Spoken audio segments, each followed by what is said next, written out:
Et bonjour, donc comme vous avez pu le voir dans l'introduction, j'ai un peu craqué, voilà.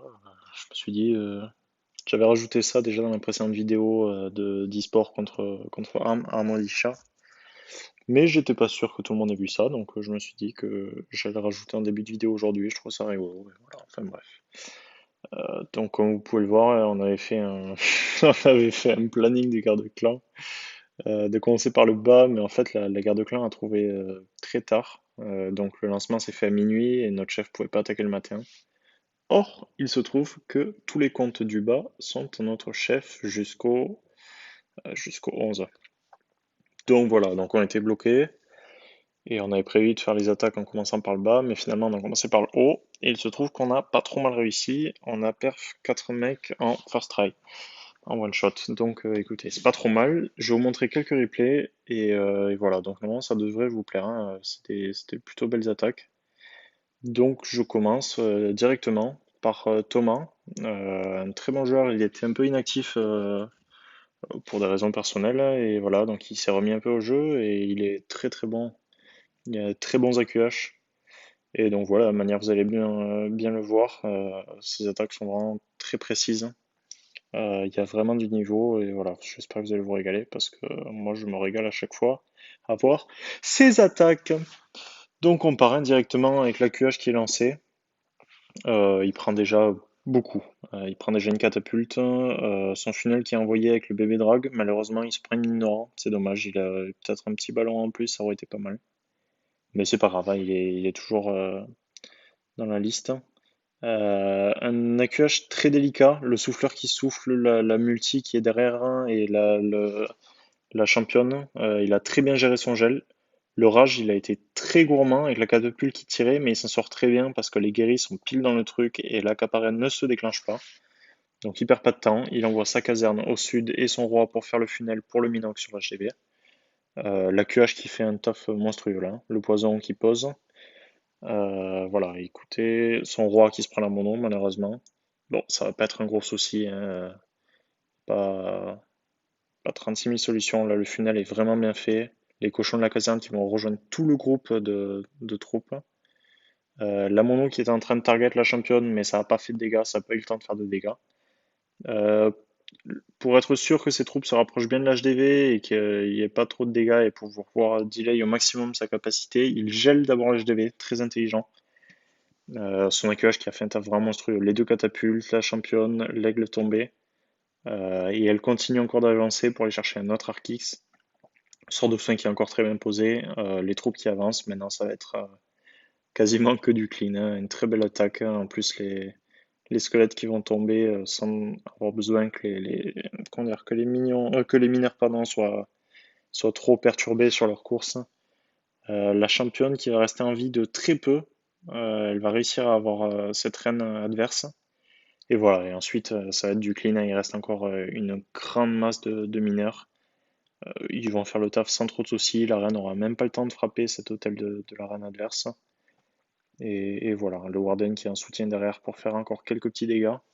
Très joli, très belle attaque, vraiment. Très bien exécuté, rien à dire. Voilà. Donc ce joueur, hein, Thomas, je répète, qui est très intégré dans le clan. Je vais montrer l'attaque en live hein, pendant que je commande ça. Ça passe pas, j'ai l'impression. Non. Ah, quoique. J'ai l'impression qu'il y a le bug des bots qui, en gros, genre on a l'impression qu'il y a très peu de bots, mais en fait il y en a encore plein dans le truc. Il me semble que c'est ça. Parce que les défenses adverses tombent très très vite. Ça peut être bon signe. Si c'est ça, ça risque de perf. Et c'est le cas. Donc écoutez, et quoique, j'arrive pas à savoir. Je sais pas, si on dirait qu'il y a encore beaucoup de bots. Je sais pas, c'est bizarre un peu ce genre de truc. Ça le fait très souvent. Mais bon, les bâtiments tombent vite, il reste 48 secondes, il y a encore la reine, je pense qu'il y a moyen que ça perf, hein. Surtout que le seul gros bâtiment qui va être dérangeant, ça va être cette réserve et la mine au sud, mais ça devrait tomber, donc ça va dépendre de cette reine en fait. Si elle arrive à sortir de ce compartiment, je pense que ça va être faisable. Mais ça devrait le faire, hein. Notre chef qui est vraiment pas dire spécialisé, ça fait un peu beaucoup, mais il fait beaucoup de PK Bobat. En HDV11, c'est vraiment une compo qui marche très bien, je vous la conseille beaucoup, beaucoup, beaucoup, beaucoup. Et voilà, pour l'instant, ça risque de time. Ça va dépendre de ses bats si elles font le taf au final là. Bâtiment, le deuxième, il y a moyen que ça passe avec la reine en soutien. Oh! Ça passe sur le fil du rasoir. Hop là, un petit G dans le chat. Bon voilà, du coup ça passe, hein. Je vais en revenir à nos petites attaques. Donc on a regardé l'attaque de Thomas, qui est un très bon joueur FR, qui avait fait une pause, et même après sa pause, il repart déjà avec des très bons AQH. Donc voilà, gros big up à lui, hein, il fait du bon travail. Donc là on part sur un AQH au sud de Greg, une recrue récente qui est très bon, il a un très bon niveau en Minogue. Il est prometteur, vraiment. Il envoie du sol, il nous fait plaisir. Donc écoutez, l'AQH qui est lancé, il sort le CDC, le poison un peu tôt, ça a posé problème avec la sorcière, mais il s'est très bien occupé du problème. En fait, il y avait l'Arkix qui était en train de viser sa reine, donc les guerriers n'allaient pas transférer sur le roi, alors il a envoyé le roi en soutien sur la sorcière adverse. C'est très bien joué, c'est très bien vu. Et bon, il envoie le Minogue, une strat plutôt osée, il envoie très loin à l'opposé de l'HDV, il déclenche Capato, ça veut dire qu'il n'aura pas la Kappa Warden pour l'HDV. C'est osé, mais écoutez, ça passe, donc rien à dire, hein. Il a de la chance, ses troupes étaient un peu split, il n'y avait pas tout sur l'HDV, donc du coup il y a des cochons qui ont pris les dégâts en effet sur l'HDV, mais il y a aussi beaucoup de troupes qui ont survécu à côté, comme les mineurs au nord, hein, qu'on peut voir, et la reine qui a fait son travail encore au sud avec le roi, et qui va rejoindre d'ailleurs son groupe de mineurs, tranquillement, qui va faire l'ouverture, la roi qui est déclenchée pour accélérer le timing, et ça va passer tranquille. Donc écoutez, voilà, notre perf qui a été déclenché direct dès le début de la guerre de clan, une très belle strat. Et ça enchaîne, et ensuite on va partir sur mon perf, voilà, sur mon compte secondaire. J'ai remarqué qu'il y avait de quoi faire avec cette compo. J'avais regardé déjà un live, je crois que c'était, je sais plus quel clan c'était, il me semble que c'était Tribe Gaming, il me semble qu'il avait fait cette strat un peu. Et donc j'ai retouché deux trois petits trucs, pas grand chose, hein, mais j'ai pris la strat de Tribe Gaming qu'il avait fait en match, une guerre de clans, je crois que j'avais vu sur un live. Enfin bon, du coup voilà, j'ai reproduit cette strat et je suis plutôt content. Donc le Warden est envoyé, les sorts de foudre envoyés sur Kata, Mono et Tour de Sorcier, il me semble, qui vont faire tomber tout ça. Faut toujours faire attention avec les Warden Walk, avec le timing, hein, c'est le plus gros souci. J'avais vu qu'il y avait le piège à tornade au niveau de cette Tesla, qui était déclenchable via un sorcier sur la strat justement de Tribe Gaming. Honnêtement, une très belle strat que j'ai reproduit. Écoutez, il n'y avait pas trop de soucis. Là, ça part. La caserne qui est envoyée, qui fait le funnel. Ensuite, ça enchaîne. Le roi qui va partir. J'ai envoyé une petite chasseuse en soutien.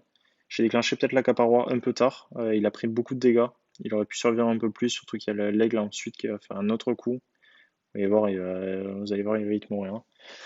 Alors là, faut faire attention sur ce genre de village. Il y a l'anti-RN qui aurait pu bloquer mon super sapeur. Le super sapeur aurait pu viser ces murs qui sont devant. Mais du coup, j'ai attendu que l'anti-RN tombe pour envoyer mon super CB et être sûr d'ouvrir sur l'HDV. Donc voilà, donc c'est fait. Une fois que l'HDV est ouvert, j'envoie ma capa plutôt tôt pour essayer de garder un maximum de squelettes en vie. Et là, c'est un carnage. Vous pouvez voir, il y a plein de squelettes en vie au milieu qui sont en plus qui étaient sous Kappa Warden. Voilà, ça avance. J'ai mis le sort de saut avec le rage. Le Molos qui va un peu ralentir, on va pas trop déranger. J'avais pris un sort de freeze dans ma compo. J'ai pas hésité, j'ai envoyé directement sur l'aigle pour essayer d'avoir le moins de tirs possible sur mes sorcières. Ça a plutôt bien marché. L'Arkis qui transfère sur ma championne. Ça va lui faire un peu mal, mais elle va avoir le temps de faire le travail qu'il faut. Elle va sortir, on va avoir toutes ses défenses sur le côté. Ce qui fait que l'attaque va passer large en troupe, mais tendu niveau timing quand même. C'était ric-rac, mais c'est passé. Donc écoutez, je vais accélérer un peu la fin, on va voir tous les squelettes et tout. Plutôt sympa, les attaques, comment ça s'appelle, les attaques sorcières qui passent large avec beaucoup de squelettes à la fin, c'est plutôt sympa à voir avec les petits spawns et tout. Et les squelettes qui courent dans tous les sens. Et voilà, ça s'est joué à une seconde près, cette dernière attaque. Donc voilà, écoutez, on a fini pour cette attaque et on va passer sur l'attaque de Chipster, qui est un ancien des 100% gaillards, tout comme Thomas hein, d'ailleurs qui nous avait rejoint. Des joueurs très très agréables, très actifs dans le chat, enfin bref, tout ce qu'on aime et qui ont beaucoup de potentiel. Donc on part directement sur une compo où on peut spam. Du Yetibu avec sort de séisme envoyé directement au milieu pour aller chercher jusqu'à stage DV. Euh, Compo plutôt tendu, il reste encore les trois compartiments des TDE en bout de piste. Mais vous allez voir qu'il s'est très bien débrouillé quand même avec sa capa plutôt tôt pour essayer de... Plutôt tôt, j'ai recommencé ça. Assez tôt pour essayer de garder un maximum de troupes jusqu'à l'HDV. La capa qui va pas tarder, voilà. Donc là, il a tous ses boulistes, hein, et il me semble qu'il va les enrager pour essayer de prendre le plus de bâtiments possible, hein. Le saut qui a envoyé pour prendre 2 TDE, il a fait le choix de ne pas envoyer son saut vers la mono ni la catapulte. Je pense que c'est pour soutenir sa championne qu'il a envoyée à l'est, ainsi que ses cochons qui arrivaient en soutien, pour essayer de prendre le plus possible ce compartiment. Et ensuite, vous voyez qu'il a très bien fait sa reine qui était au sud et qui a réussi à prendre facilement la catapulte et qui va ensuite dériver sur cette dernière mono qui peut poser problème au sud, mais du coup qui pose aucun souci, hein, sa reine va s'en occuper. La championne qui est encore heureusement protégée derrière des cochons, ça va lui permettre de faire un maximum de travail sans être frappée par quelconque défense, des quelconques défenses. Et voilà, et donc ça passe juste, mais quand même il y avait encore de quoi faire, sa reine qui était full vie, donc c'est super, belle attaque, ça passe. Et ça nous permet de prendre un avantage plutôt confortable sur le haut de garde clan par rapport au clan adverse qui a du mal sur nos TH13. Donc c'est positif. Voilà, après notre clan on est plutôt axé garde clan et donc on se fait pas trop de soucis contre ce genre de clan. Hop là, je viens de prendre une petite défense.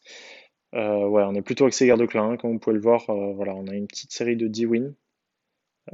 Donc voilà, on a une série de 10 wins et on sort d'un perf map sur la précédente guerre.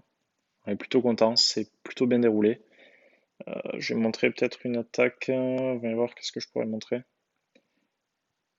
Captain Plouf, ça c'est notre chef. Je cherche. Non. Bah écoutez, je vais vous montrer le perf sur le numéro 1. Il me semble que c'est du Yeti Pot. Ouais, c'est ça. Une très belle strat. Il a examiné que toutes les défenses de zone étaient d'un côté de l'HDV. Donc écoutez, il a envoyé son Warden Walk d'un côté, deux Yeti de l'autre pour faire le funnel. Et voilà, il a attaqué sur cette pointe sud et aller chercher directement le plus de dégâts de zone possible pour pouvoir ensuite lancer ses battes. Écoutez, ça marche bien. Son Warden qui prend pas mal de dégâts quand même. Il y a l'Arkix et le canon, mais il va s'en sortir. Juste un Arkix en général, ça fait pas trop mal à un Warden. Donc voilà, il lance tout qui rentre bien comme il faut, heureusement. Dans ce genre de cas, en fait, dans ce genre de village en pointe comme ça, il faut pas trop tarder à déclencher la capa si vous avez toutes vos troupes dans le roi du Warden. Parce qu'il y a souvent tout qui a tendance à splitter. On a pu voir le roi qui partait à l'ouest, les troupes qui sont un peu split, mais il a très bien joué. Il envoie ses battes et là vous voyez voir, il y a plus de dégâts de zone, hein. Donc il avait juste à gel un maximum les défenses pour être sûr de perf, il avait juste à gel un maximum les défenses en ARN. Mais voilà, vous pouvez voir ça passe très très large, il lui reste encore deux gels qu'il va troll. Et voilà, ensuite ça sera juste du clean, donc là je vais un peu accélérer. Et voilà, ça sera tout pour ces highlights de GDC. Écoutez, je vous mettrai sûrement en commentaire, parce que après la vidéo, là, je vais monter tout ça. Donc je vous mettrai sûrement, d'ici là, on aura les résultats un peu de la guerre. Je vous mettrai les résultats de la guerre, si on a win ou pas. Mais ça devrait le faire, je pense qu'il n'y a pas trop de soucis sur ça. Et voilà, et après, moi, journée de légende, écoutez, 239, une journée correcte. 132 en dev pour l'instant, je risque de faire du positif. Et en attaque, on va y voir. Je vous montre un petit perf, la classique, une petite attaque légende. Voilà, je suis plutôt content de ce village. J'ai souvent du mal à le prendre en Minogue. Je sais pas pourquoi, j'ai les troupes qui s'essoufflent, enfin bref. Mais j'ai tendance à mettre des Yeti dans mon CDC, donc je me suis dit que j'allais faire un dirigeable que j'allais drop avec du rage. J'ai bien fait. J'ai bien fait, vous allez voir, hein. Donc j'envoie les ballons parce que je sais qu'ils allaient partir sur l'arène, donc je les envoie un peu en décalé sur la gauche. Au final, ça n'a pas trop servi. C'est mon dirigeable, je crois, qui a pris la mine noire. Je drop tôt mon diri pour être sûr qu'il tombe dans ce compartiment, hein. Vous avez pu voir, c'était très juste. Je suis content. Mon blim qui a fait un très bon travail. Donc ensuite, ça enchaîne, hein. Le CDC qui est sorti. En général, j'aime bien éviter de claquer un poison sur un CDC comme ça, où c'est juste des golems de glace qui vont tomber plutôt rapidement. Et par rapport au nouveau CDC qu'il y a en ce moment, un sorcier est souvent utile dans ce genre de cas pour faire des dégâts de zone et pouvoir frapper les deux Yeti en même temps. Et là, vous voyez qu'il y a plus de dégâts sur le troisième Yeti. Donc voilà, j'ai économisé un sort de poison. Vous allez voir qu'il va m'être utile sur la fin d'attaque. J'envoie des petits ballons de déminage. Je voulais essayer de tomber ce mortier au nord, mais il n'est pas tombé pour pouvoir envoyer mon roi et être sûr qu'il parte vers l'est. Ça, c'est pas fait. Écoutez, j'envoie mon super CB, il part. Le roi, en général, il fait souvent mal à la reine, donc j'envoie une chasseuse de tête qui peut aussi peut-être aller déclencher des pièges après avoir aidé sur la reine. Donc écoutez, ça le fait. Je fais une ouverture pour le roi aussi au nord qui va permettre de tomber une tour d'archer. Et là, l'HDV est tombé, je tarde pas, j'envoie vite mes troupes parce qu'il y a la mono qui peut faire mal à ma reine. Donc voilà, il faut essayer d'économiser un maximum les sorts de gel. Alors j'envoie tout, je réfléchis pas. Il y a tout qui est parti. Vous voyez là, j'ai pas eu besoin d'utiliser mon autre sort de gel. Plutôt content. Là, il y a pas mal de sorts de squelette ainsi que l'arène adverse qui faisait un peu de dégâts. Donc je me suis dit que j'allais claquer mon poison plutôt à cet endroit-là. Et je suis content, j'ai bien fait, hein. Dommage que ce poison n'ait pas servi sur le dernier sort de squelette. Enfin bref, du coup là il reste encore beaucoup de mineurs au centre du village. J'ai claqué le soin sur l'endroit où il y a eu le plus de mineurs possible. Et le taf est fait. Les qui tombent, les TDE qui sont tombés. La reine qui reste encore en soutien à l'ouest, au niveau du centre du village. Et ensuite, vous voyez, il y a plein de petites défenses à l'est sur la championne, mais qui sont pas avec des gros DPS, donc c'est facilement prenable par la championne. Et ensuite, si mes souvenirs sont bons, ça s'est joué un peu au time, hein. C'était ric-rac, il restait beaucoup de bâtiments. Je suis content que ça n'avait pas fait un petit 75% avec plus de défense et en gros un fait le time 75%. Heureusement quand même, j'avais encore on va dire les trois héros qui font le plus de dégâts rapidement sur les bâtiments qui restent non défensifs. Donc vous voyez, le reste tombe très vite. Et voilà, et ça perf. Bon bah écoutez, c'est tout pour la vidéo d'aujourd'hui. Comme d'habitude, n'hésitez pas à me dire si vous avez des questions, commentaires ou quoi que ce soit. Je remettrai mon Discord en commentaire. Donc voilà, mon clan. Si vous voulez rejoindre, n'hésitez pas. Et voilà, donc ça sera tout pour aujourd'hui. Je vous souhaite une très bonne continuation et on se revoit dans une prochaine vidéo. Ciao, ciao. Yeah, I'm gonna take my horse to the old town road. I'm gonna ride till I can no